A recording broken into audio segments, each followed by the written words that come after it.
El 17 d'abril del 23, Adif va fer un informe favorable en condicions i li va dir a l'Ajuntament que havia de donar resposta a una sèrie d'observacions. Hi ha una observació que és molt important, que és la 9.4, en el que diu que l'Ajuntament ha fet una proposta de cobriment parcial de l'estació amb un cost de 46 milions d'euros. I Adif, que té una revisió dels costos perquè li va demanar la revisió a la regidora Iglesias a l'agost del 23, li diu, home, a veure si em justifiques una mica el cost d'aquest cobriment parcial que tu proposes. I a més li diu, i com que el projecte aprovat per l'Ajuntament també preveu la possibilitat d'un cobriment total, també m'hauries de fer alguna valoració sobre el cobriment total. Aquest punt el contesta l'Ajuntament el 24 de maig del 2024 i casualment el contesta amb una carta de l'alcalde, que amb la resposta d'Adif és sorprenent que una qüestió així la contesti un alcalde.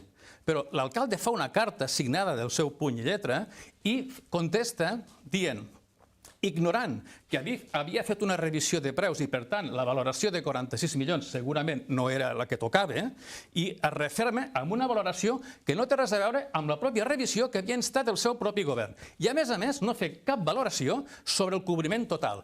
Amb aquesta resposta, Adif no pot fer altra cosa que dir que en aquests termes és inviable. Per tant, el que ha fet el senyor La Rosa, signant-hi la carta, és obligar pràcticament Adif a que digui que això és inviable, que això és inviable. I això està bordejant la negligència. I és un assumpte molt lleig i molt greu.